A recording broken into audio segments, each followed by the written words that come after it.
Hello and good evening, friends, and welcome to another special edition of Strictly Sports NFL Saturday. This is NFL Friday in this case. For this 1 week only, or for the second straight week, rather, we'll be back at our normal time next week. So, with that being said, I am your host, Anthony Florio, joined, as always, by good old MF Michael Fletcher and Michael Bullock. And we are talking week 7 of the NFL season. Before we start, of course, we have to address that this is, of course, we are now in bye week mode, and we're going to be in bye week mode for the next several weeks. And we got 6 teams on bye this week, and those teams are the Buffalo Bills, the Dallas Cowboys, the Jacksonville Jaguars, the Los Angeles Chargers, the Minnesota Vikings, and the Pittsburgh Steelers. You will not see them this week. Week 7 started last night, Thursday Night Football, a matchup of the Denver Broncos and the Cleveland Browns from First Energy Stadium in Cleveland.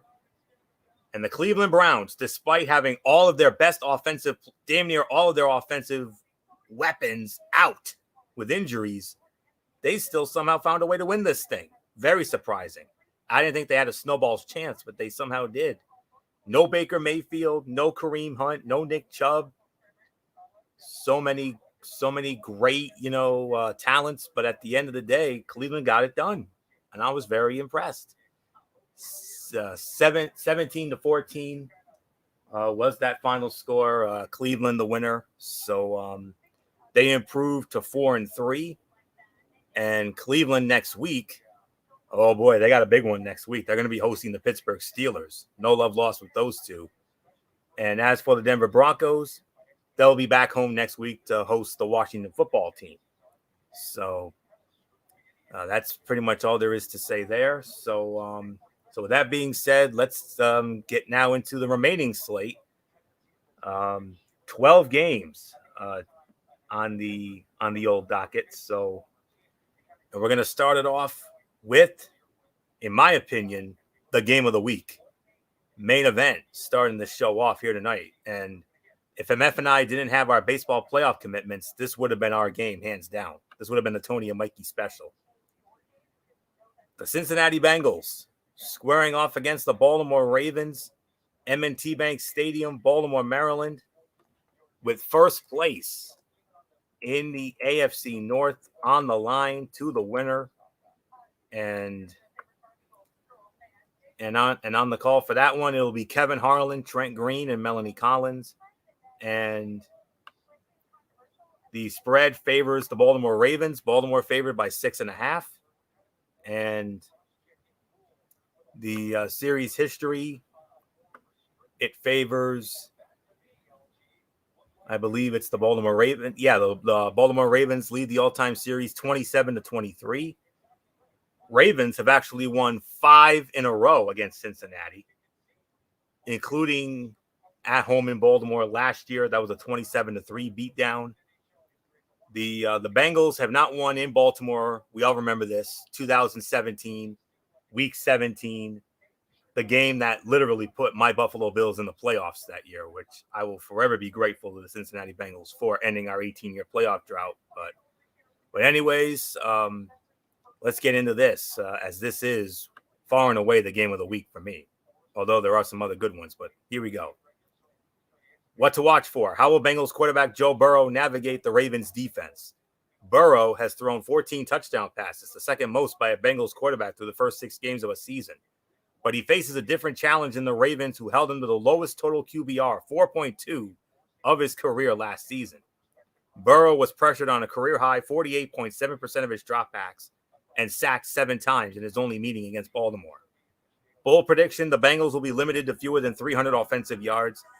Cincinnati's offense has gotten away with some inconsistency against lesser opponents, but there will be no room for error against Baltimore and defensive coordinator Don Wink Martindale. Stat to know, Baltimore quarterback Lamar Jackson, the NFL's only player with 1,500-plus passing yards and 300-plus rushing yards this season, is 5-0 in his career against the Bengals, with an average margin of victory of 20.8 points a game. The Ravens won the last 3 games against the Bengals by a combined score of, listen to this, guys, 114-19. For fantasy, You know the rushing production is there for Bengals running back Joe Mixon, either a rushing touchdown or at least 5 yards a carry in each of his last 4 games. But the 5 catches last week in Detroit were noteworthy as well. He had four total catches in the 4 games prior. Betting nugget: Cincinnati games are 5-1 to the under this season, and all 3 of its road games have gone under the total. The FPI is going with Baltimore, obviously. 68.3% goes with the Baltimore Ravens. I'm going with the Baltimore Ravens to win this game as well. I think it's going to be close for 3 quarters. I think it'll still be close going into the 4th, but I think the Ravens are going to ultimately pull away and pull this one out. So I got Baltimore winning. My final score, 34-24.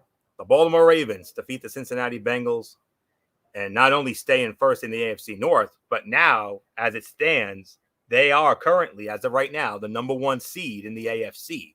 So if the season ended today, the road to the Super Bowl would go through M&T Bank Stadium in Baltimore. So that's how it stands for right now. We still got a ways to go, but Baltimore has it for now. So not much more to say. Good old MF Michael Fletcher, come on in. This is, of course, if we didn't have our baseball playoff commitments, this would have been our game right here, Cincinnati and Baltimore. I know it's not our game technically because of this, but let's go about it as if it is our game. Do that thing I like, my friend. Hello. Well, I'm not going to give you that kind of a look, Anthony, because like you said, it's not our game. We're not covering it. We're in baseball commitments, so I'm leaving it at that. But I will say this: this is Cincinnati's moment. We all know how great Baltimore is.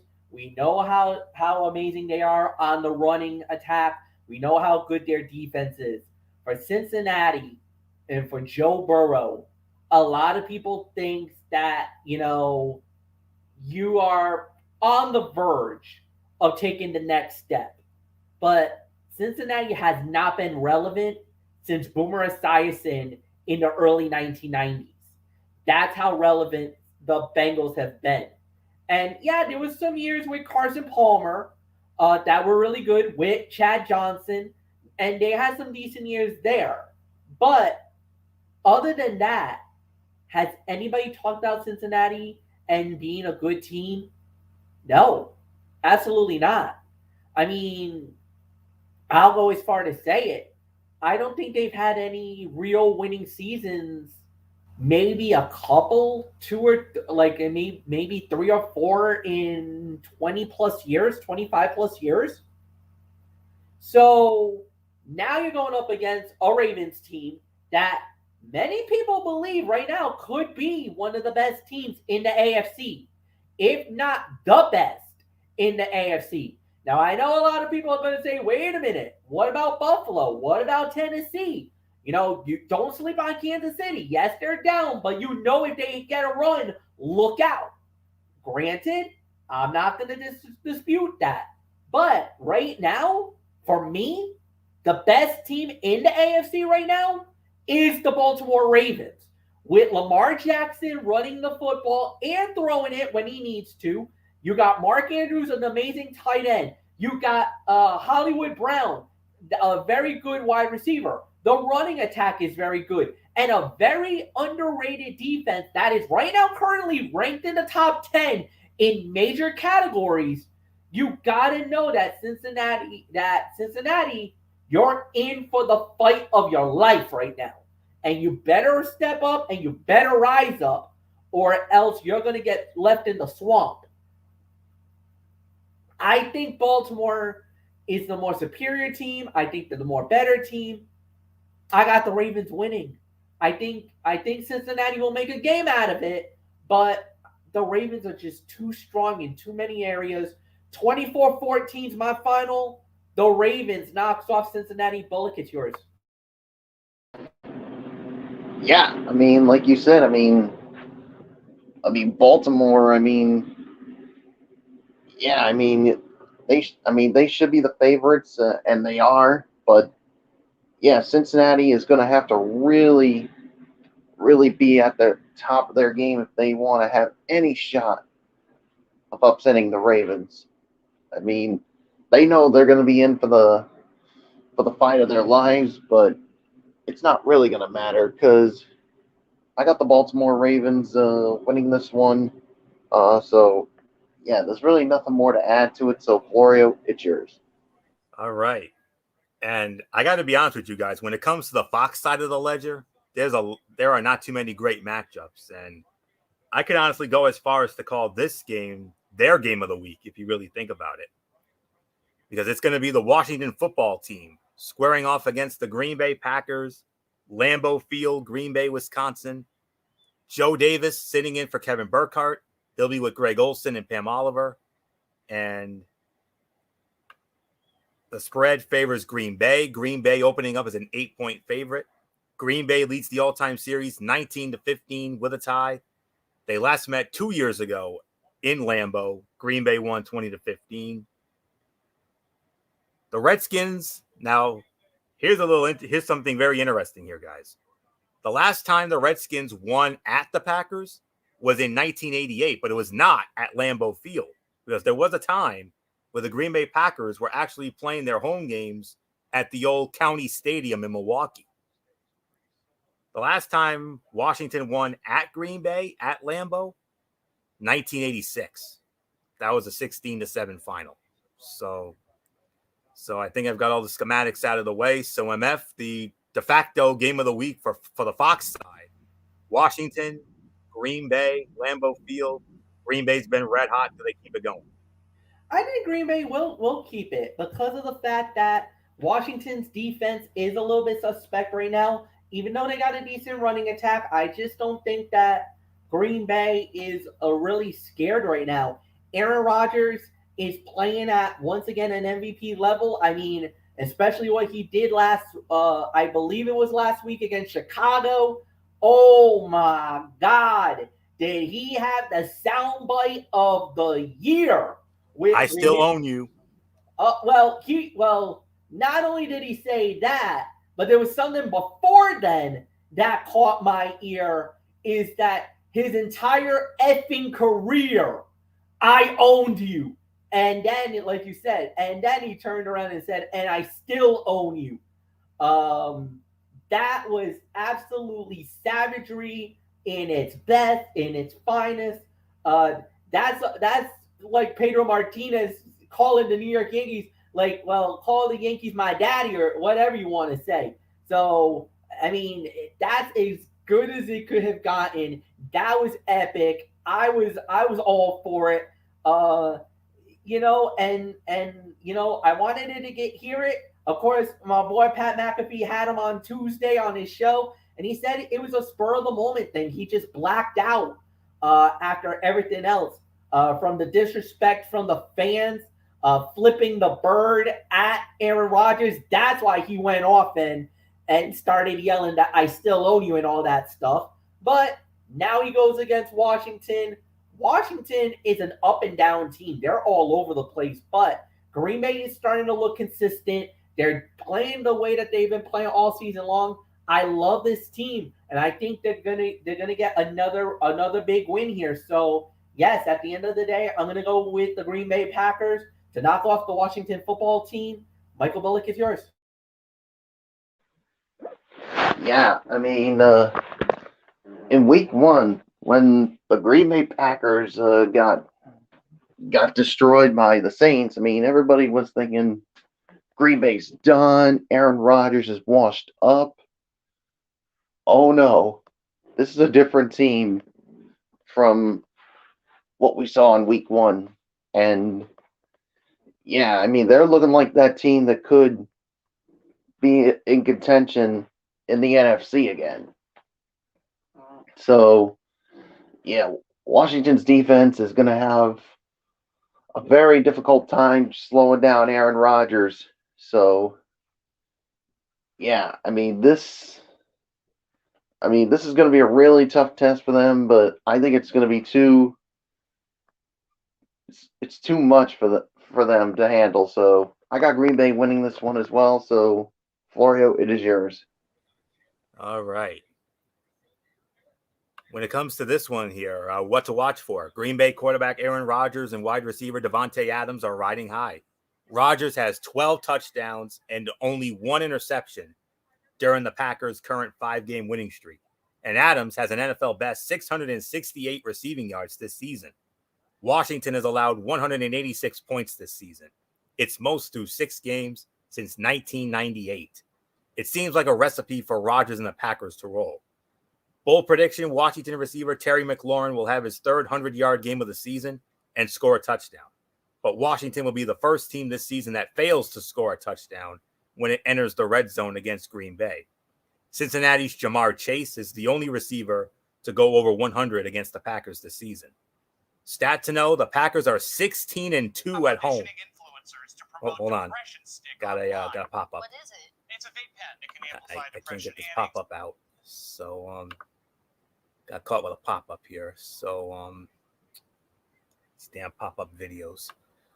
All right. Before I was so rudely interrupted, the stat to know: the Packers are 16-2 at home in the regular season since Matt LaFleur became their coach in 2019. The best home record in the NFL in that span. For fantasy, McLaurin hasn't finished better than WR45 in 3 of the last 4 weeks. Betting nugget, Washington is 1-5 against the spread this season, worst in the NFL, including 0-3 against the spread as an underdog. And under coach Ron Rivera, it is 0-4-1 against the spread as an underdog of at least 7 points. Green Bay, the overwhelming FPI favorite, and even 72% going with Green Bay. I'm going with Green Bay as well. Final score for me, I'm going to go 33-24. Green Bay knocks off Washington. So not much more to say here. Let's move on to our next game. And these next 2 games are going to feature these guys' teams. So get ready, gentlemen. And MF, we're going to start it off with you because it's your team that's going to be next up. It's going to be the Atlanta Falcons squaring off against MF's Miami Dolphins. Hard Rock Stadium, Miami, Florida. On Fox. Chris Myers, Daryl Moose Johnston, Jennifer Hale on the call. Atlanta opening up as a 2.5-point favorite. Miami leads the all-time series 9-4. And Miami's won the last 2 meetings against Atlanta, including the last meeting in Miami, which was in 2013. Dolphins won 27-23. Atlanta has not won in Miami since 2005. That was a 17-10 final. So not much more to say on that. We'll give MF some time to think about this because Michael Bullock is up first. So Michael Bullock, Atlanta Falcons, Miami Dolphins, Hard Rock Stadium. What says you? Yeah, what says me is, I don't know what's going on with this Dolphins team.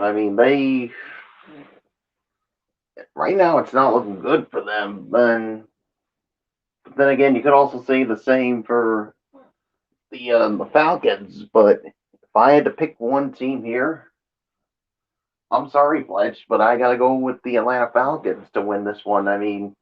Until I see something from the Miami Dolphins, I cannot in any shape or form go with them. So Atlanta wins.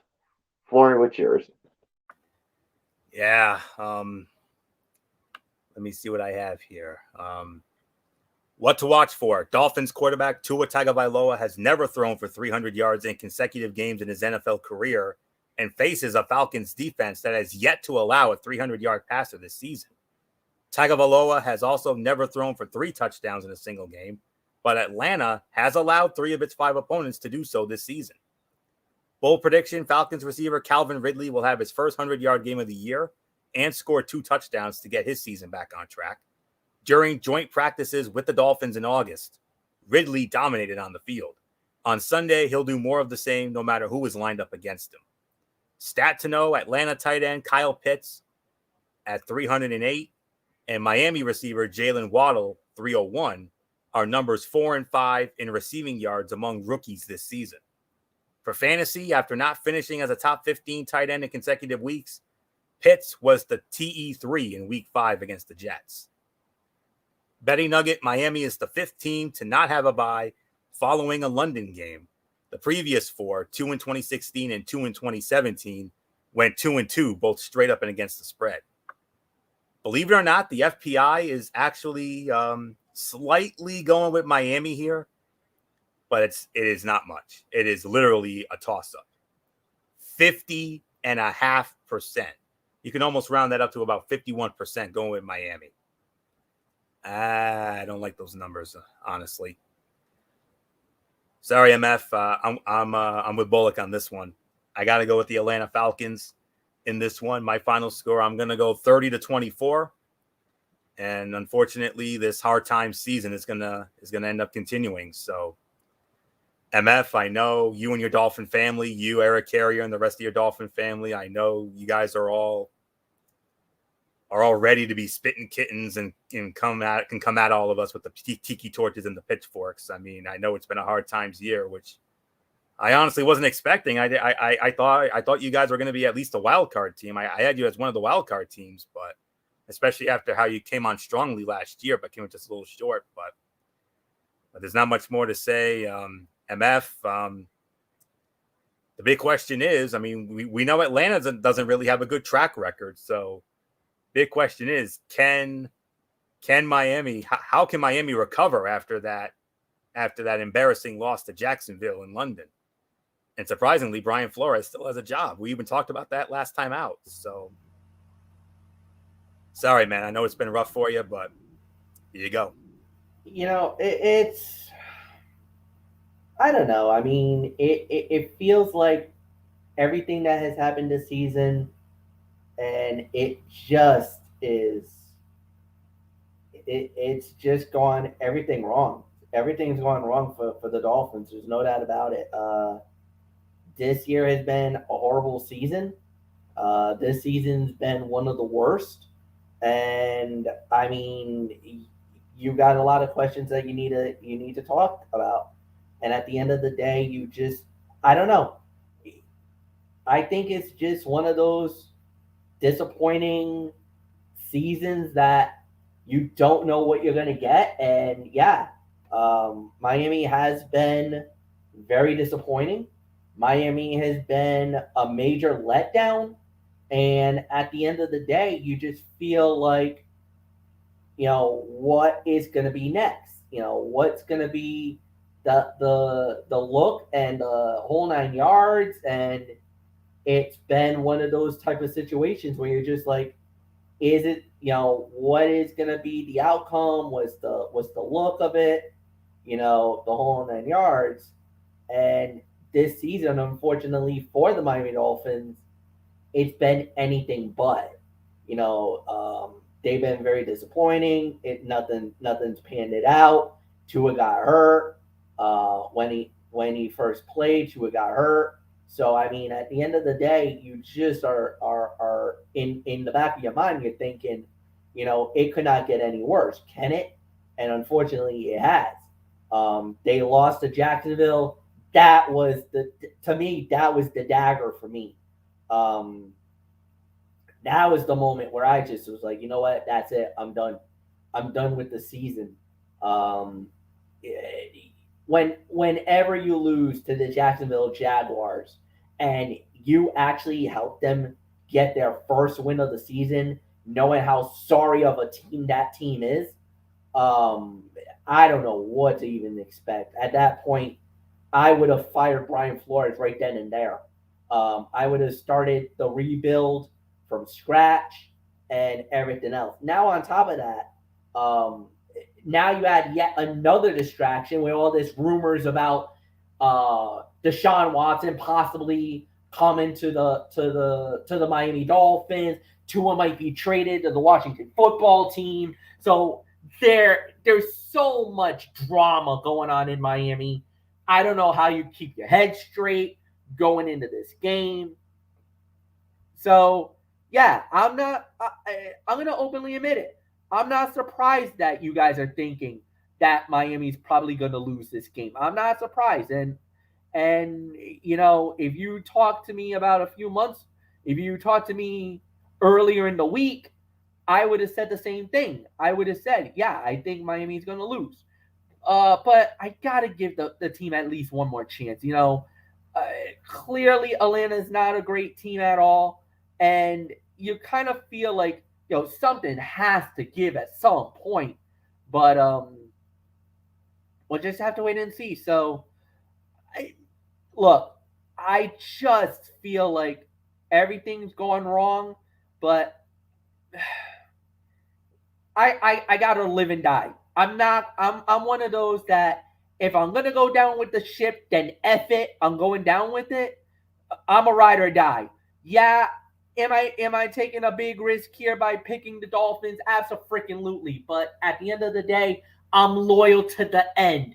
Dolphins win. They finally get off the schneid. They beat they beat Atlanta. Nothing more to say. Florio, it's yours. Yeah, I'm sorry, man. I know that wasn't easy for you, but you know. But anyways, we go from MF's team, the Dolphins, and speaking of hard times, here's another team that's going through hard times, even though they've been very competitive as well. Bullock's team. We'll get into that right about now. It's going to be the New York Jets squaring off against the New England Patriots, Gillette Stadium, Foxborough, Massachusetts, on CBS. Andrew Catalan, James Lofton, Amanda Balionis on the call. And New England opening up as a 7-point favorite. And the and I don't need help with this because this is already the second meeting between these two teams. They've already met once before, and that was back in week number 2 at MetLife, and the New England Patriots won that game by a score of 25-6, continuing their mastery of the Jets. And the winning streak, as of now, is now 11 straight. A win here would give them a 6th consecutive season series sweep. They won in New York last year, 30-27. That was a Monday night game. I remember that very vividly. The Jets have not beaten the Patriots at home and overall since 2015. That was a 26-20 overtime win. Actually, no, we're talking New England here. I'm sorry. The last time the Jets won in New England, it was a playoff game. It was in January of 2011, the AFC divisional playoff. The Jets won 28-21. And the Jets' last regular season win in Foxborough was 2008, 34-31 in overtime on a wild Thursday night game when Brett Favre, that was the year Brett Favre was a New York Jet. So there isn't much more to say on that. I think I've covered all the schematics here. And, oh, gosh, my sensitive fingers just got rid of, just closed out a tab I needed. So I got to get it back up. So, but anyways, let me get back into, let me start this one off here. So that'll give Bullock plenty of time to think. And Bullock might be in a good spot here because, Buffalo lost last week. So New England could really get back in the race with a win. So here we go. What to watch for. The Patriots intercepted Jets quarterback Zach Wilson 4 times in their week 2 meeting, and several of those were gift wrapped by the number 2 overall pick.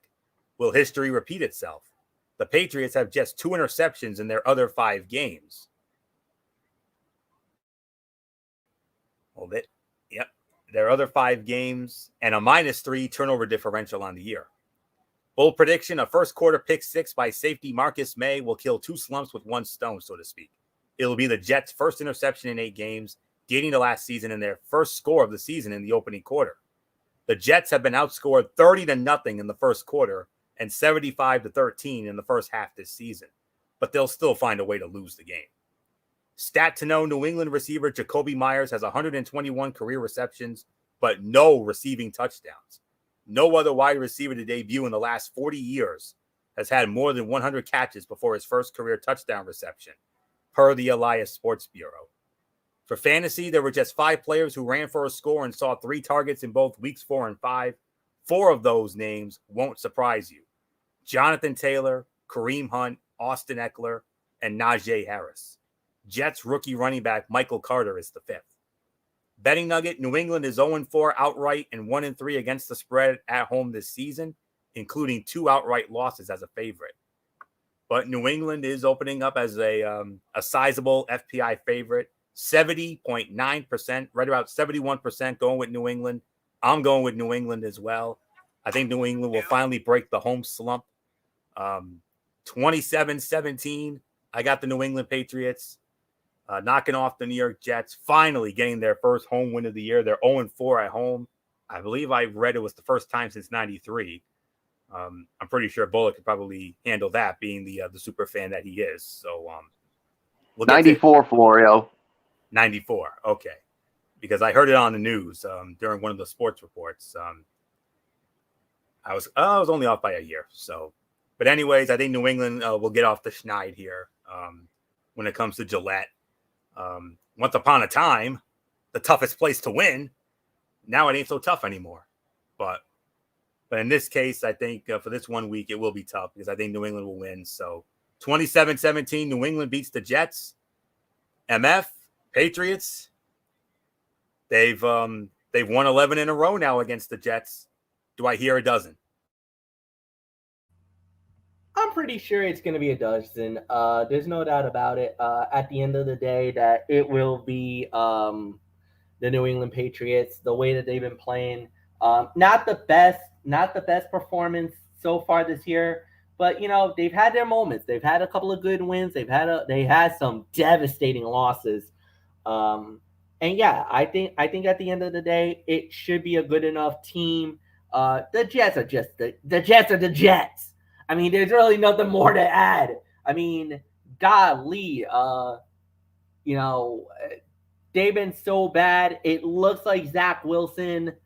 I'm gonna say it. It looks like a bust.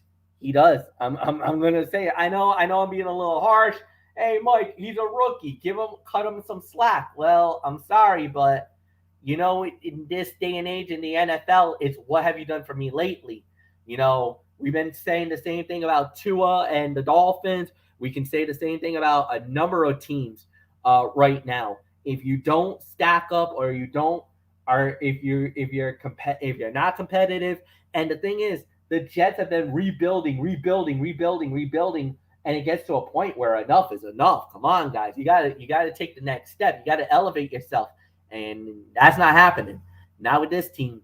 So I mean, it is what it is. At the end of the day, not a good situation. So yeah, I do have the I'll say this. I do got the Patriots winning. Nothing more to say. Bullock, it's yours.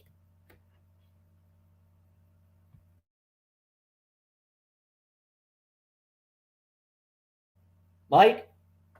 Bullock, are you there? Yeah, I'm here. All right. Your Patriots against the Jets. Yeah,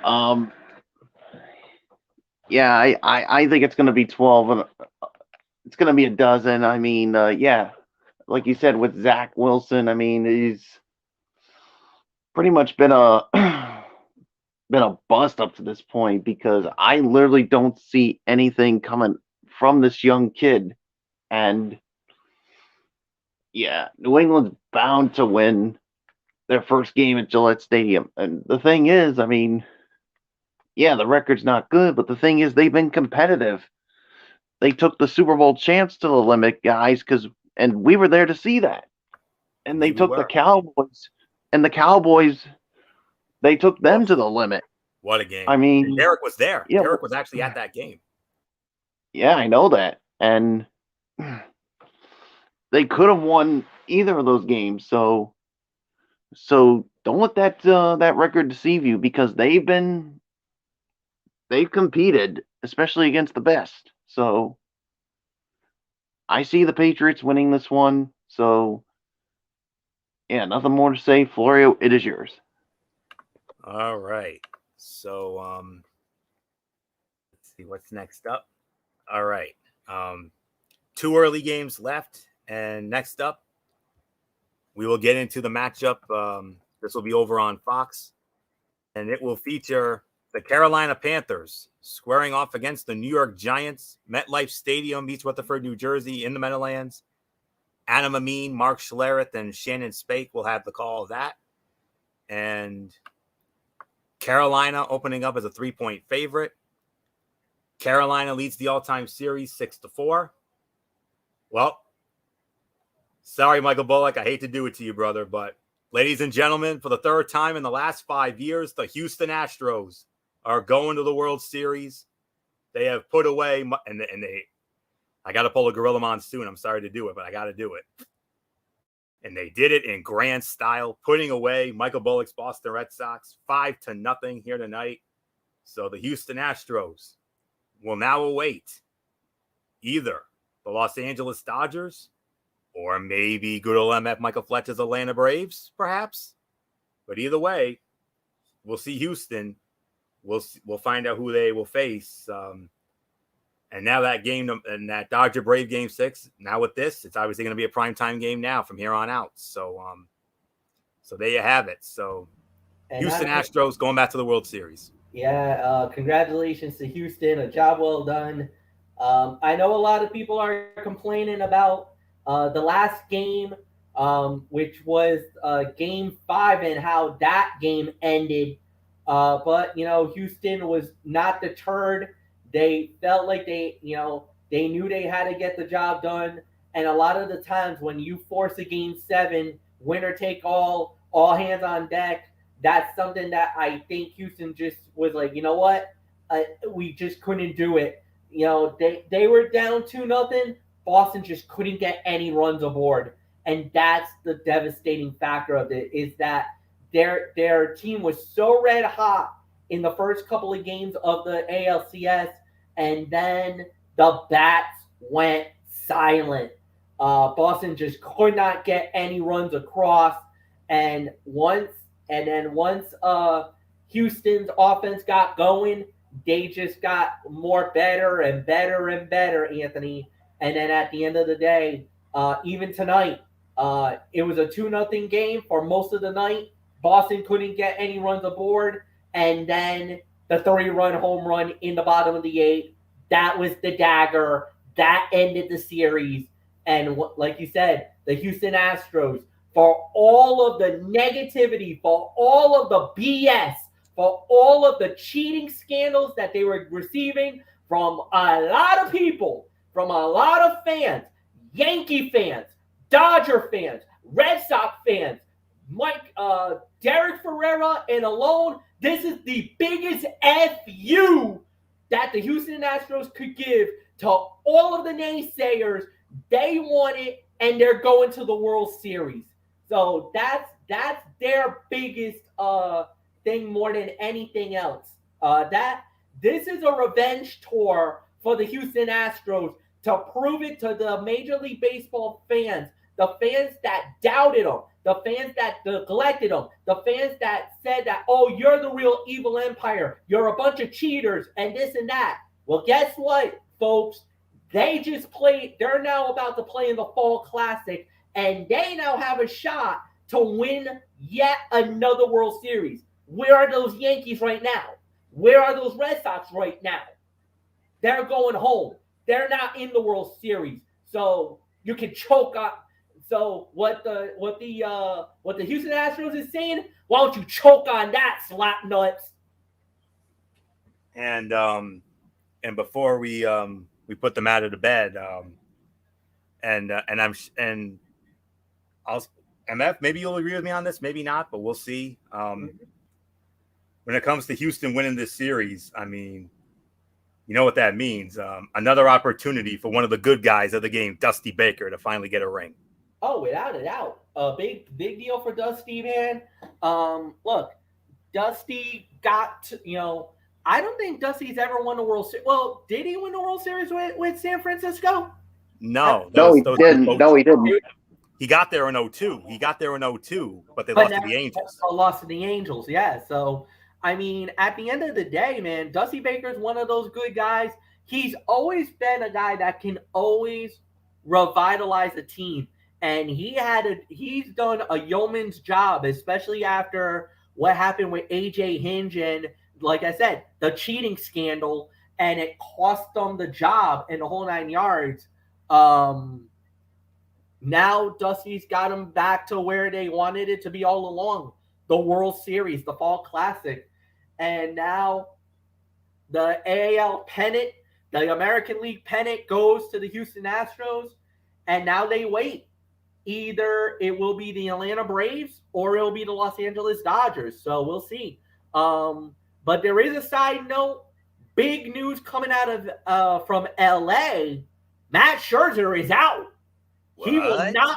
Yes, Matt. This was reported before the show went on the air tonight, Anthony. Matt Scherzer is scratched for a game 6. He will not be pitching tomorrow night against the Atlanta Braves. So, oh boy. Hey, so, that just any word on who it is? Huh? Any word on who's going to be in his place, or is it going to be another bullpen game? I do not know. I don't know. Because they have Walker Buehler. They have Walker Buehler lined up for 7. Maybe Walker Buehler comes up, takes game 6, and then maybe they flip-flop. Maybe Walker does game 6, Matt Scherzer does game 7. It's possible. All we know is that for Atlanta, it's Ian Anderson. He gets the ball. He goes to the bump. Isn't he the ace? Huh? Isn't he your ace? No, Max Fried was the ace. Oh. Max Fried is the ace. He's our number 2 guy. But if there is a game 7, we got Charlie Morton going. And he's got a great track record. Very good track record. Oh, yes. So especially in Houston and Tampa. Yeah. So I believe that, especially for Atlanta, look, we want to end it now. We can't force it to 7 because then the demons starts to creep in the head. So I think Atlanta is, if there's one thing that we can do, or if there's one thing that Atlanta can do just to ease the minds of the Braves fans and get ready for the World Series, end it tomorrow night. End it tomorrow night and get to the World Series. That's the ammo. Just win it tomorrow. Don't worry about game 7. Let's end it in 6. And what a moment it would be. I mean, either way, it's going to be in front of the home fans. So yeah. So how special would that be if they were to do it? So yeah. I mean, yeah. Go ahead, Mike. And I want to make a quick statement here regarding the Red Sox. Be proud, Bullock. Be proud. They got further. They got further than further than we thought they would. Yeah, exactly. I couldn't be more proud of this team. I mean, going into the season, nobody even predicted this team to even make the playoffs. And with the team they had, I mean, yeah, we thought it wasn't going to happen, but somehow they got off to a really good start. And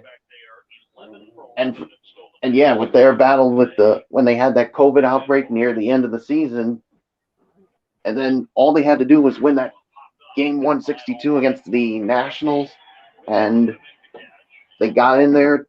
They beat the Yankees in the wild card game, and nobody even gave them a chance against the 100-win Tampa Bay Rays in the division series, and they eliminated them in 4 games.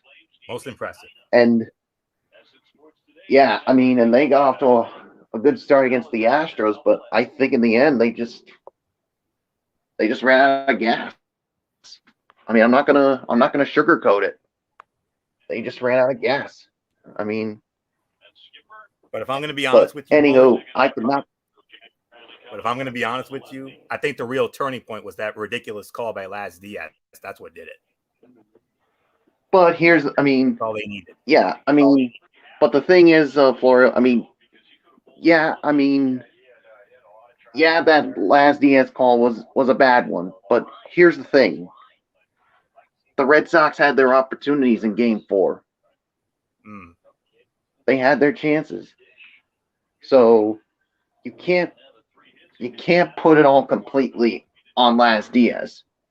Was he part of it?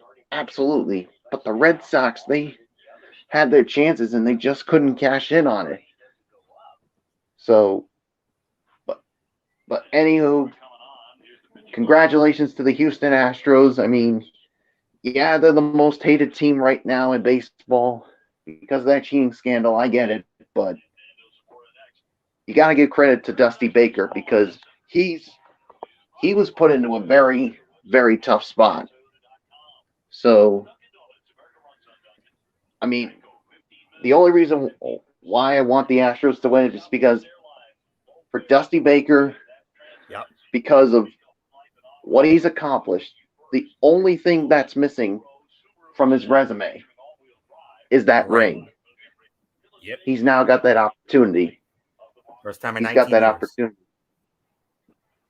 Yeah. First time So since 02. congratulations to the Houston Astros, but major props to my team, the Red Sox. I mean, you Be made proud, all Willie. of Boston proud, and yes, it's a bitter ending to this season, but keep your heads up, boys. You should be proud of what you accomplished. And hey, man, you got a lot of hats, you got a lot of shirts, you got a lot of DVDs, championship gear, and all of that. You still have all that, so Hey, so that and at least we're not dealing with some long curse that we once had to deal with. So no, it's only been 3 years. It's only been 3 years. It'll be 4 now. So yeah. And you know what? But before we move on, yeah, I'm just gonna do this quickly. I think I know where you're going with this. Hold on just a minute. I think I know where you're going with this. I'm Yep. gonna wear this World Series championship hat from 2018, and I'm wearing this with pride Yeah. to show how proud I am of what this team accomplished this season. Okay. I thought you were going to be doing something else with that. I thought maybe a tip of the cap. But also, I'm gonna do this. There you go. I tip my cap to Alex Cora and the Red Sox. Congratulations, you guys. You should be proud. I know it's going to be I know it's a bitter ending, but you should be proud, boys. Once again, congratulations to the Houston Astros, but major props to the Red Sox for a season that nobody could have predicted. Absolutely not. I mean, we all ended up having egg on our face, especially me being the baseball guy here. But I'll say it like this: if it ends up being the Dodgers, I'm actually going to root for Houston because I want to see Dusty get that ring. But if somehow, some way, MF's Braves get there, then I'm rooting for MF and the Braves. So that's Same here. If the Braves get there, I'm pulling for MF's Braves. Absolutely. So we'll see. I mean, game 6, Dodgers Braves. That will now be a night game. That'll be after 8:00 tomorrow night. Huge night tomorrow night. I mean, we got a big night tomorrow night. I mean, you got USC against Notre Dame in college football. You got that game. You got AEW Dynamite, Saturday Night Dynamite, and on top of that, you got the Impact Wrestling Bound for Glory pay-per-view. If that's not a banner Saturday night, tell me what the hell is. So, man, that's gonna be so fun tomorrow night. All right, so we were getting ready to talk about our next game on the docket, which is the Carolina Panthers squaring off against the New York Giants from MetLife Stadium in East Rutherford, New Jersey, in the Meadowlands. Adam Amin, Mark Schlereth, and Shannon Spake on the call. Carolina opening up as a 3-point favorite. Carolina actually Carolina leads the season series 6-4, but the Panthers have won each of the last 3 meetings against the Giants, including their last one in New York, 2015, a wild 38-35 5-star classic of a game. Giants have not beaten the Panthers at home since 2010. That was a 31-18 final. So with that being said, I believe MF talked about the Patriots first, so I believe this goes to Bullock. So Michael Bullock now getting back to football here and strictly football the rest of the way. Carolina Panthers, New York Giants. Your thoughts? Sam Darnold back in the Meadowlands, even though it's not the Jets. Yeah, he is back in the Meadowlands, like you said, even though it's not the Jets. But yeah, so Sam Darnold's got a lot to prove, and obviously the entire team as well. So against the Giants team, so basically I really got nothing more to say. I actually got the Carolina Panthers winning this one. I think Sam Darnold is definitely going to have a really good game here, so there's really nothing more to say. Flory, what's yours? All right, what to watch for? The Panthers bring 2 dangerous edge rushers to this game with Hassan Reddick, 6.5 sacks, and Brian Burns with 3. It's possible they wrecked this game against Giants tackles Nate Solder and Matt Pert. Pert steps in after starting left tackle Andrew Thomas landed on injured reserve earlier this week. Solder has a below-average pass block win rate of 82.8%, while Pert is at 81%. These matchups should dictate whether the Giants can produce any offense. Bold prediction, Panthers rookie running back Chuba Hubbard will rush for 150 yards and 2 touchdowns. Carolina coach Matt Rule promised a vastly different look on offense and more of a lean on the run. And the Giants defense is ranked 25th in the NFL. Excuse me 1 minute, another pop-up video here. Got it. All right. So before I was so rudely interrupted again, Matt Rule promised a vastly different look on offense and more of a lean on the run, and the Giants defense is ranked 25th in the NFL, 4.5 yards a carry allowed against the run. Stat to know, over the last 3 games, all losses, the Panthers have allowed 30.3 points a game, 27th in the NFL. They allowed 10 per game in their first 3 games, the second fewest league-wide. For fantasy, Hubbard is locked into a fantasy-friendly role with Christian McCaffrey on IR, but be careful. Here are Hubbard's yards per carry over the last 4 weeks. 4.7, 4.4, 4.2, and 3.8. Last week against the Vikings, none of his 16 carries gained more than 9 yards. Betting nugget, New York is 0-3 against the spread at home this season, and quarterback Daniel Jones is 4-11 against the spread at home in his career.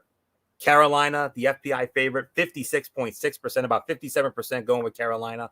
I'm going with Carolina as well. Closer than you think, but I think Carolina's going to pull it out. 24-21, Carolina gets back on track, beats the Giants. So not much more to say. MF, what does Carolina have to do to stop the bleeding here? Yeah, I think they just have to go back to what has brought them to the dance. Look, Sam Darnold, I don't know what he's doing. I think he's doing too much. He's trying to do too much offensively. He's trying to do a lot of things that, normally because you rely on the running game a lot, especially in Carolina. But with Christian McCaffrey out and him not playing as, all of a sudden you start seeing pressure. You're starting to see problems offensively. The offensive line is failing them now. So all of a sudden you start to feel like, is something really going on? No, I think they'll turn it around. And plus, you're playing against a Giant team that has really no quarterback, because I think Daniel Jones is still hurt. The receiving core is banged up. The running backs are banged up. This is the perfect game. This is the perfect get-right game for me to say. So Carolina should win this one. So there's really nothing more to add. Goes back to me. So, all right. Because I believe Bullock started off on this one. So I know we're all over the place after the excitement of what just happened a moment ago. But all right, our final early game, and oh boy, it's a big one.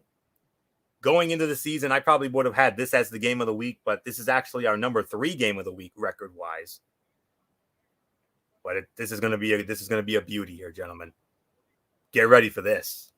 The Kansas City Chiefs and the Tennessee Titans, Nissan Stadium, Nashville, Tennessee.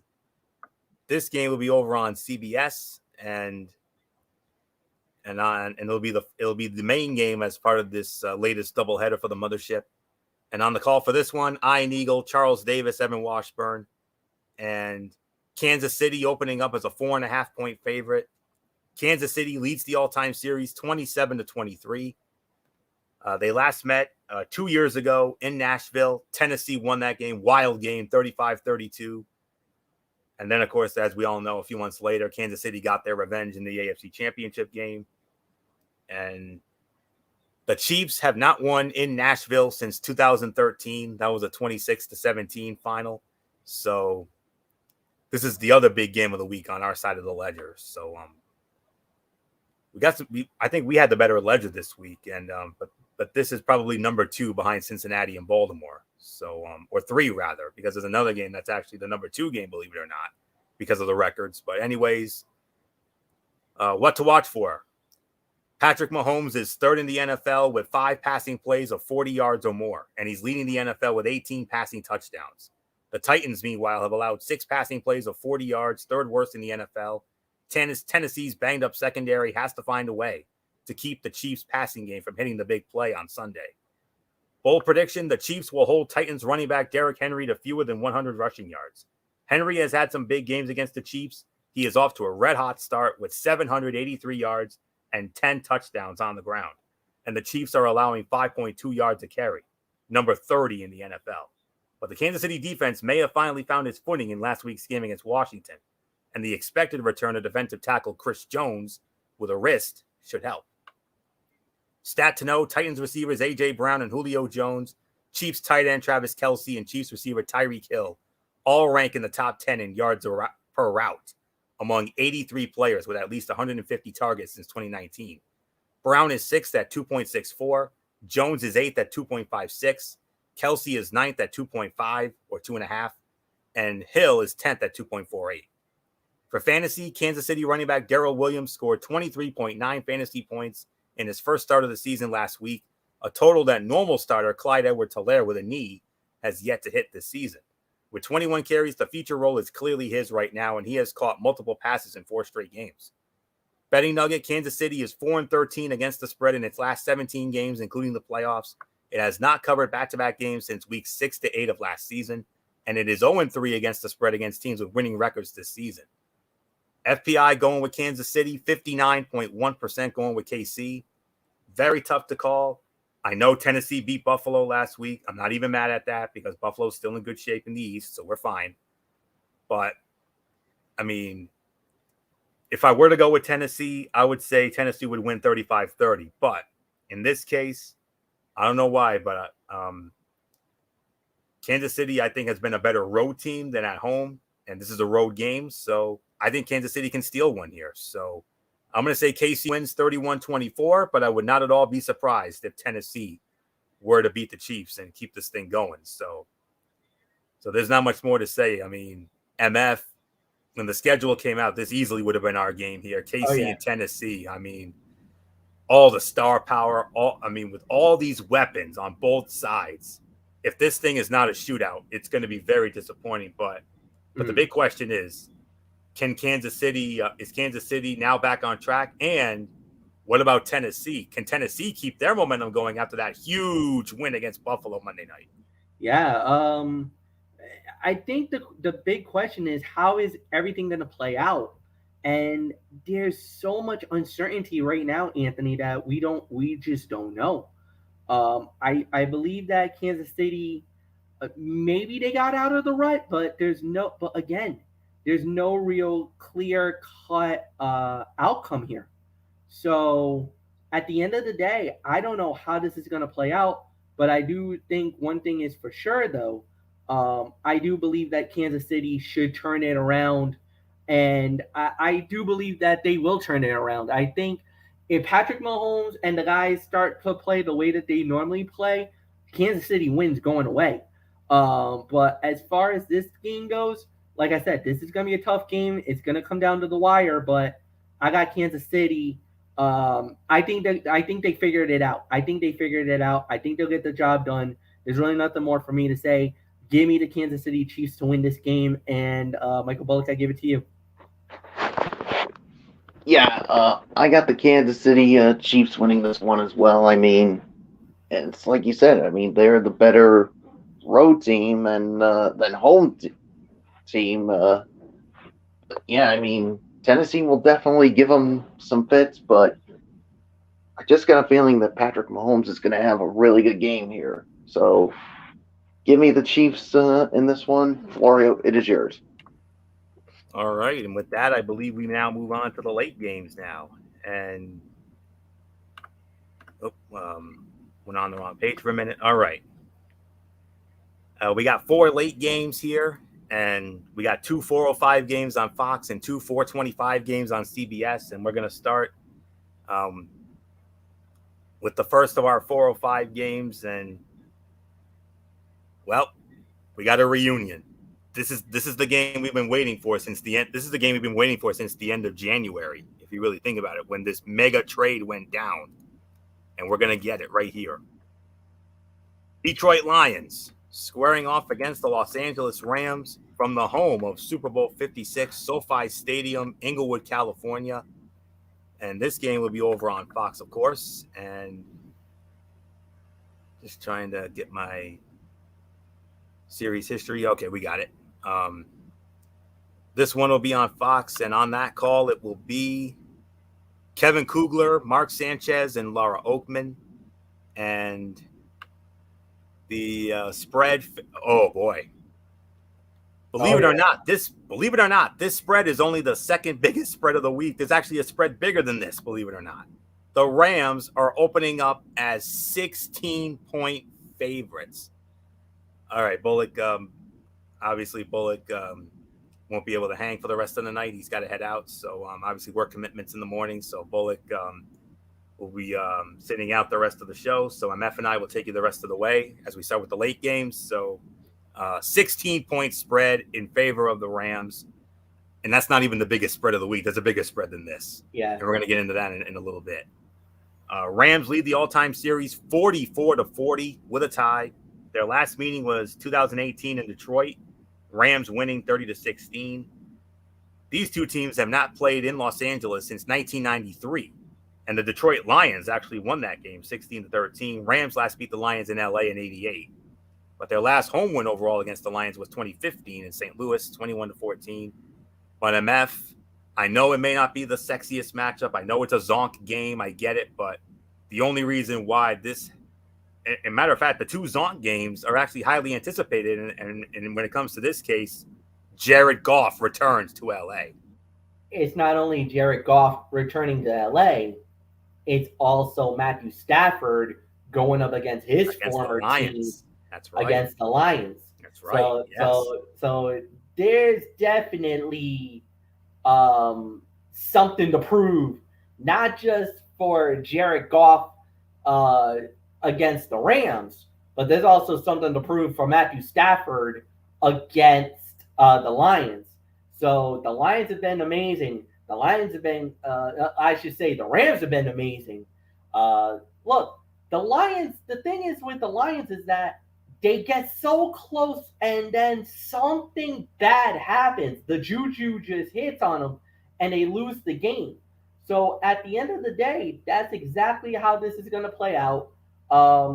There's really nothing more to add here. I mean, the Rams are going to win, and it's not even going to be close. So, yeah, I'll give it to you, Anthony. Yeah. Well, obviously we know what to watch for, but in layman's terms, Sunday's matchup marks an intriguing pair of reunions. Rams coach Sean McVay will face off against Jared Goff, his former quarterback of 4 seasons, who admitted this week that he remains sour about how last January's blockbuster trade that sent him to Detroit in exchange for Lions quarterback Matthew Stafford went down. And while McVay and Goff will face each other for the first time, Stafford will also for the first time face his former team, which he requested a trade from after 12 seasons. Bold prediction, Goff will pass it for 300-plus yards. Although he has had just one such game this season, he will bring his A game against his old team while trying to be as accurate as possible. Going against his former teammates Aaron Donald and Jalen Ramsey is a tough task, but he knows their tendencies. Stat to know, Stafford's 16 touchdown passes this season are the most in NFL history in a player's first 6 games with a team. For fantasy, the NFC has seen a QB throw over 25 passes and average 0.85 fantasy points per pass in a game 5 times this season, and Stafford is responsible for 2 of them. Week 1 against Chicago and last week against the Giants. Betting nugget, double-digit favorites are 8-0 outright and 6-2 against the spread this season. Rams overwhelming FPI favorites, 86.3% going with the Los Angeles Rams. I'm going with the Los Angeles Rams as well. 38-14. One of the locks of the week. This is a co-lock of the week. 38-14, LA all over Detroit. So there isn't much more to say on that. So move on to the other 4:05 game on Fox. And this one's a little more intriguing, as it will be the Philadelphia Eagles squaring off against the Las Vegas Raiders at Allegiant Stadium in Las Vegas, Nevada.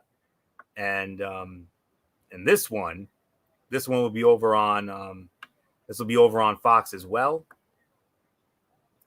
As I try to find my stuff here, the thing here. All right, Vegas and Philly. All right, okay, there we go. Finally got it. All right.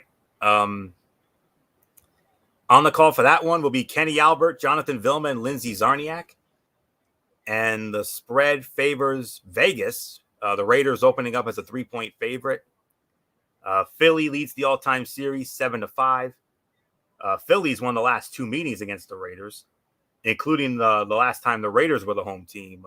That was in Oakland. That was in 2013. Eagles, easy win, 49-20. Raiders haven't beaten the Eagles at home and overall since 2009. That was a 13-9 final that year. So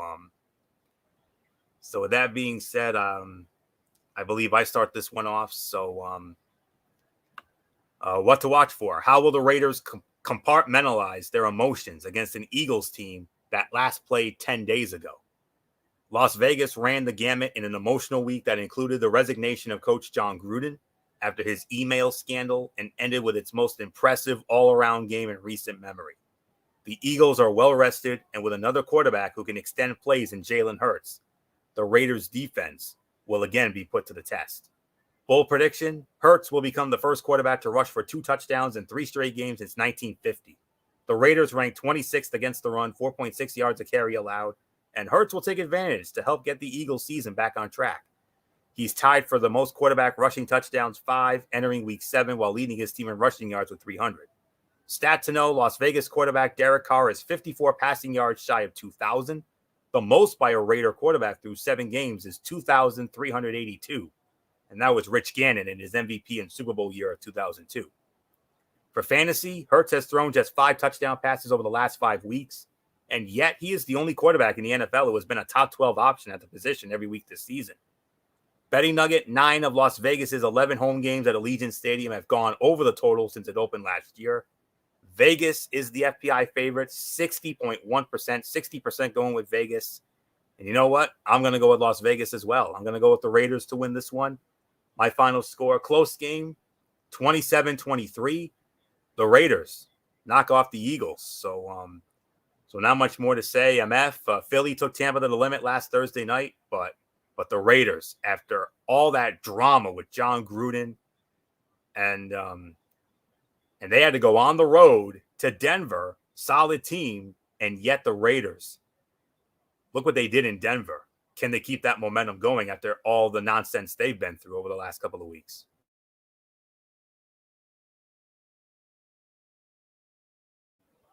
MF? You know what, Anthony? I have to say, I think a lot of people thought, oh man, the Las Vegas Raiders, the John Gruden thing, that they were going to fall apart and everything. And they came back and they played inspired football and they won that game. They deserved that moment. They deserved that victory. You can't say anything bad. It's been incredible what's been happening in the whole 9 yards. And, so, I mean, what they're doing is great, but now you feel like, I don't know. I just feel like, everything happened and this and that, and I gotta feel like the Raiders are gonna win this game. The Eagles looks like they packed it in. Number one, they sent one of their best players, Zach Ertz, away. Their defense is not that great. Their offense is looking suspect. And now there's even rumors that Jalen Hurts is on a short leash right now, that he might be benched soon. So there's more drama. And believe it or not, as crazy as this may sound, there's more drama in Philadelphia than there is in Las Vegas. It looks like Las Vegas seemed like they got their act together. They got the malcontent, which was John Gruden, out of there. And now you're starting to see this team really open up. Jacobs played pretty good. Kenny and Drake had 2 touchdowns last week. Derek Carr looked like he picked up right where he left off. That it looked like he's playing better now than he did last week, which is impossible. But I'm going to say it. Raiders win. Florio, it's yours. And now we move on to the 2 425 games over on our side of the ledger on the mothership of CBS. And this first one, we already talked about one reunion when it comes to that Lions-Rams game. Here comes another one. The Houston Texans squaring off against the Arizona Cardinals, the Zonk game of the week on our side of the ledger. State Farm Stadium, formerly University of Phoenix Stadium, Glendale, Arizona. The legendary Greg Gumbel, Adam Archuleta, AJ Ross on the call. I said there was a bigger spread than the Rams' 16-point spread against Detroit. MF Arizona is favored by 18 points against Houston. So it's an 18-point spread for Zona against Houston, and rightfully so. Series history, this series is tied 2-2. And here's the thing. The Tex every time they've met, the home teams won. So that bodes well for Arizona. They played twice in Arizona, 2009 and 2013. Arizona won both games. So Houston's not won in Arizona, and Arizona's not won in Houston. So that's all there is to say on that. But MF, I think we all know the big story in this one. Yes, it's another game. It's a zonk. It's the zonk game of the week on our side of the ledger by a mile. Arizona, 18-point favorite, but MF, we all know the story. J.J. Watt and DeAndre Hopkins against their former team of the Houston Texans, but especially more emotional for J.J. Watt after everything he meant to. Once upon a time, MF, we know J.J. Watt, he was the heart and soul of that Houston Texan team when they had all those seasons in the sun way back when. Yeah, he was, no doubt about it. And I think he's going to play very inspired. Arizona right now is the best team in the National Football League. If we did a power rankings like we used to do, Arizona is easily number one. Hands There's down. no team that's come even close. And I do believe that once again that's going to happen. To me, Arizona wins, and this is not even going to be close. Florio, what's yours? Oh no. And your 72 Dolphins are going to have to wait another week to pop that bubbly. As soon as I can find it here. All right. Okay. What to watch for? It's not a homecoming because it's in Arizona, but it'll be the first time that Cardinals receiver DeAndre Hopkins and defensive lineman J.J. Watt will face the only other team they played for in their careers. That means there will be plenty of emotion, regardless of what they say publicly. How they'll handle it and whether the emotion affects their play will be the big question Sunday. Bold prediction. J.J. Watt will score a touchdown. This game against the team he spent his first 10 seasons playing for is probably one Watt has had circled on the calendar since the schedule came out back in May. Watt has 6 career touchdowns, including 3 on offense, and he'll add 2 on Sunday against the Texans. Stat to know, Hopkins has 6 receiving touchdowns so far and is seeking to join Anquan Bolden with 7 in 2008, as the only Cardinals in the Super Bowl era with 7 in their first 7 games of a season. But Hopkins has also been held under 100 receiving yards in 8 straight games, the third longest such streak of his career and his longest since 13 straight in the 2016 season. For fantasy, Cardinals quarterback Kyler Murray's yards per carry have been cut in half from last season, but he ranks second among qualifiers in a minimum of 150 pass attempts in fantasy points per pass, 0.60, behind only Matthew Stafford. Betting nugget, Arizona is 5-1 against the spread this season, tied for the second best mark in the league. Arizona has covered 4 straight games, but it has not been a double-digit favorite since 2016. Biggest favorite of the week, hands down, it's Arizona. 89% going with Arizona. I'm going with Arizona, obviously. Lock of the week, 35-3, Arizona all over Houston. So not much more to say. The other 425 game, of course, just like with the Fox game, one zonk game, one intriguing game, and this is obviously the far more intriguing game. A renewal of a once division rivalry, former NFC Central / NFC Norris rivals going at it. The Chicago Bears squaring off against the Tampa Bay Buccaneers. It's our number 2 game of the week, record-wise.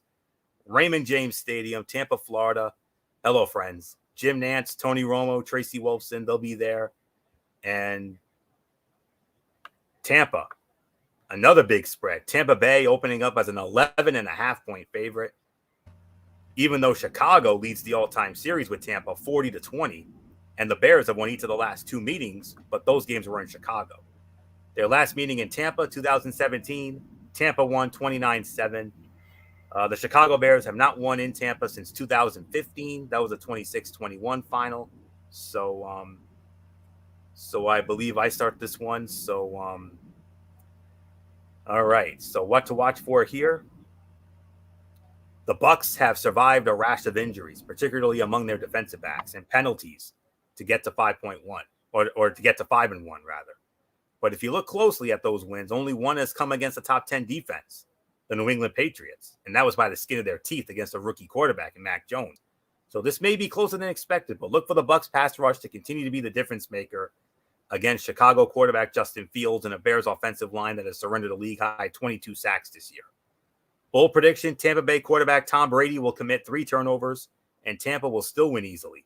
The Bears can get after it on defense where they lead the NFL in sacks. Not having pass rusher Robert Quinn, reserve/COVID-19 list hurts, but Chicago has enough playmakers on D to rattle Brady.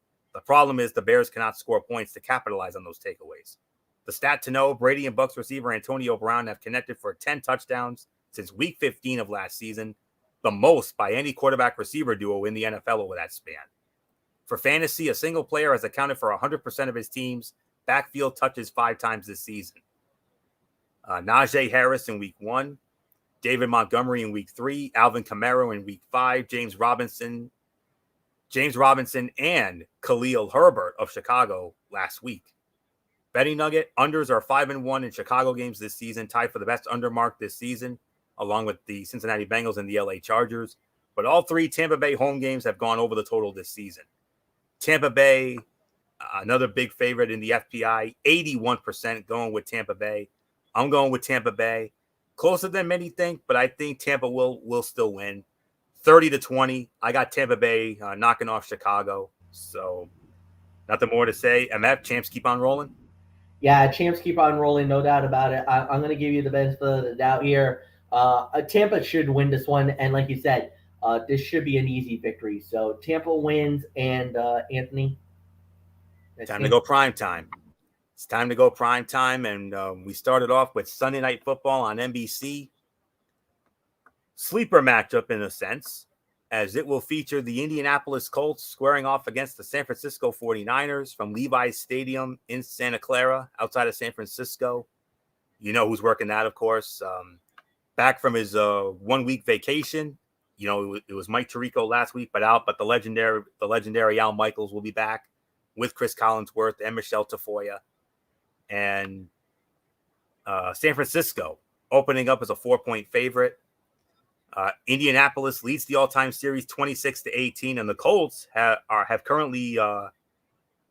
actually won 4 straight against San Francisco, including their last meeting in San Francisco, 27-7 in 2013. 49ers have not beaten the Colts at home since 1998. That was a 34-31 final. Wild game back then. So I believe it's MF who starts this one. So MF, Indy, San Francisco, both teams with 2 wins. Who's going to get win number 3? I think it's going to be San Francisco. I love the 49ers running attack. I think and the thing is that I just feel like Jimmy Garoppolo is going to turn it around. I think right now it kind of is one of those situations where they looked really, they're like Dr. Jekyll, Mr. Hyde, had some good moments, had some bad moments. But I do believe now that they're going to turn it around, and I think they're a lot more better off right now than anything else. So for me, give me, and I'll openly admit this, I would say give me the San Francisco 49ers to defeat the Indianapolis Colts. Anthony, it's yours. Yeah. What to watch for? Storylines abound here, with the North Dakota State quarterbacks on opposite sidelines. Colts defensive tackle DeForest Buckner's return to San Francisco and more. But the thing that will decide this game is the thing that decides most games: turnovers. The 49ers are -5 in turnover differential, tied for 3rd worst in the NFL, while the Colts are +7, which is tied for 3rd best. Both teams badly need a win here, and the turnover battle should go a long way in determining who gets it. Bold prediction: Buckner will match his season total in sacks with 2. He said it's a little personal playing against the team that drafted him and where he spent the first 4 years of his NFL career before being traded to the Colts in March of 2020. Buckner has had at least 2 sacks in a game 8 times in his career. Stat to know: the Colts have a 42.9% red zone efficiency, second worst in the NFL. 9 of 21 red zone drives ended in a touchdown. For fantasy, Indianapolis running back Jonathan Taylor was RB28 in the first 3 weeks of the season. Since then, he's RB2. Betting nugget: 49ers coach Kyle Shanahan is 8-19-2 against the spread as a favorite. San Francisco 2-7 outright in its last 9 games as a favorite of at least 3 points, including 2-2 this year with back-to-back losses. San Francisco, the FPI favorite, 65%. Well, 65.2, but 65% going with San Francisco. I'm going with San Francisco to win as well. 27-24, San Francisco beats Indy. 1 game left, and that is Monday Night Football on ESPN. A matchup of the New Orleans Saints squaring off against the Seattle Seahawks from Lumen Field in Seattle. Steve Levy, Brian Greasy, Louis Riddick, Lisa Salters. And guess what, folks? For all of you Manning brother lovers out there, the Manning brothers are back. Peyton and Eli will be back with their little show after a small hiatus. They'll be back on Monday night on ESPN2 if you want to watch their take on it. Spread favors New Orleans by 4.5. New Orleans leads the all-time series 8-6. Last meeting was 2 years ago in Seattle. New Orleans won 33-27. Seahawks haven't beaten the Saints at home since 2013. A 34-7 win in the regular season, and then a playoff win against New Orleans after that. That was in the divisional round that year, January of 2014. So there we have that. So I believe I take this one for a spin as we close it, as we put it in the bucket here. What to watch for? Can Seahawks quarterback Geno Smith help keep Seattle from falling into a probably insurmountable 2-5 hole? This is pretty much a must-win game for the Seahawks, who are already 4 games back in the NFC West and will be without Russell Wilson for at least one more game after this one. Smith played well enough in the second half last week to give the Seahawks a chance to win before losing a fumble in overtime on a TJ Watt strip sack. Against New Orleans, he won't face as strong a pass rush or as dominant a defender. Bold prediction: after the Seahawks ran for a season-high 144 yards last week, they will run for a season-low total and fall short of 50 on Monday night. Not only is Seattle's backfield banged up right now, but the Saints' run defense has been among the NFL's best over the last 4 years, and they will be extra motivated to shut down that element of Seattle's game to force Smith to move the ball. Stat to know: the Seahawks are allowing 433.2 yards a game this season, worst in the NFL, and they have allowed 100 rushing yards in 6 straight games, tied for their longest streak since 2011. For fantasy, during the first 4 weeks of the season, Saints running back Alvin Kamara was averaging an underwhelming 3.5 targets a game. Prior to going on bye last week, the old Kamara reminded us of his potential as a pass catcher, as he hauled in 5 of 8 targets for 51 yards and a touchdown against Washington. Betting nugget: New Orleans has covered 9 of its last 12 games following a bye. New Orleans is the FPI favorite, 58.7%, about 59% going with New Orleans. I'm going with New Orleans as well. Close game, but I think New Orleans pulls it out.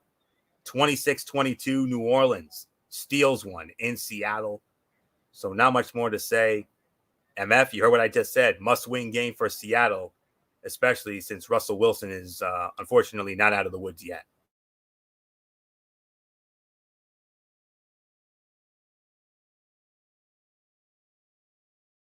MF, are you there? Yeah, I'm here. Okay. Well, look, when you're talking about the Monday night game, oh boy. I mean, look, you said it. What are we looking at with the Seahawks? What is the layout of the land for them? And the thing is that if you're New Orleans, you're thinking fresh freaking meat. You got Geno Smith. You're not dealing with Russell Wilson. That means open up the floodgates, open fire, and attack. When it comes to the offense of New Orleans, yes, I know Jameis Winston, Dr. Jekyll, Mr. Hyde, and he's done pretty well for himself in certain situations. And he's had good games, He's had some bad games, but when you got Alvin Kamara, when you get some of these receiving core guys, still no Michael Thomas. I don't know if Thomas is still ready yet, or is he like a couple of weeks away from returning to the team? If he is going to return to the team, because there's drama in New Orleans with him, but at the end of the day, it's going to be a good game. But I got to go with New Orleans to win. So, Anthony, that's it. We're done for the night. Call it. Let's call it a wrap. What time Sunday night for our show? 10:30. All right. Just wanted to be sure. And if it's all right, because there's a lot of things we need to get into, I think for this 1 week, we should put NXT on the back burner because nothing really of note really happened on that show. So, because we got a lot to get into on that show. So, with that, that will put the bow on this Friday edition of NFL Saturday for Week 7. We want to thank you all so very much for tuning in. It would have been tomorrow night, but the thing is, tomorrow night is a big night. Like I said, you already heard me run down the gambit for that. It's too big of a night to even do a show. So we're going to push it back to 10:30 Sunday night, and we got a loaded show, another special edition of the Wrestling Forum. It'll be hosted by good old MF Michael Fletcher on his channel, Brace Fan 95. And we got a lot to get into, which is why we're bumping NXT, because that's way too much. So what we're going to do the Crown Jewel pay-per-view, Friday Night SmackDown, AEW Rampage, and AEW Dynamite. And I think that should be good enough with time constraints. So we'll do all that on Sunday night, 10:30, special Wrestling Forum show there. And then from there, we're back to our normal schedule, at least for this week. We'll have Ridiculously Raw on Monday night, the fallout from Crown Jewel for Monday Night Raw, from Houston, 1 week before they come here. Oh my goodness, I can't believe we're getting closer by the day. Unbelievable. So excited. But it's Houston. Houston gets it this week. Toyota Center. That'll be on Monday. Wednesday Night Mayhem will be back. This time you better believe we're gonna get into NXT on Wednesday night. Because hello, it's Halloween Havoc. Come on. And 3 huge main events.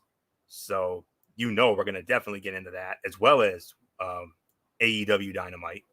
College football Thursday, of course. That you remember that big double main event in the Big Ten, Michigan State, Penn State, Ohio State. Need I say more? That'll be on Thursday, week 9 of college football Thursday. And then after that, it will be the return of the Cerebral Smack Talk back in its normal spot next Friday night SmackDown and AEW Rampage. We'll get into that on Friday night. And then NFL Saturday back in its normal time spot next week. So we'll get into all that. So the game of the week is actually going to be on Thursday night, believe it or not. The Green Bay Packers against the Arizona Cardinals. Oh my goodness. That's got fireworks all over that one. So other intriguing games next week, San Francisco against Chicago, Pittsburgh against Cleveland, Tennessee and Indy, Patriots against the Chargers, Washington against Denver, Tampa Bay against New Orleans, and Dallas and Minnesota on Sunday night for Halloween. So we'll get into all that next week. So that's it. So until Sunday night for our special Sunday night edition of the Wrestling Forum on MF's channel, Brace Fan 95, it's Anthony Florio here for good old MF Michael Fletcher, and in spirit, Michael Bullock, Dede Woodson, and Derek Ferreira. You know the routine, everybody. Thumbs up. Talk to you later. Yeah, throw it up, pushing forward style. Bye for now, my friends. God bless. Be good to each other. Have a blessed couple of days, and until Sunday night for our special Sunday night edition of the Wrestling Forum, you've been watching Week 7 and the special Friday edition of NFL Saturday, Strictly Sports NFL Saturday, right here on the Tone 25 on YouTube and StreamYard.com. For everybody who's been a part of this one, for now, Anthony Florio, so long. Bye, everybody. Bye.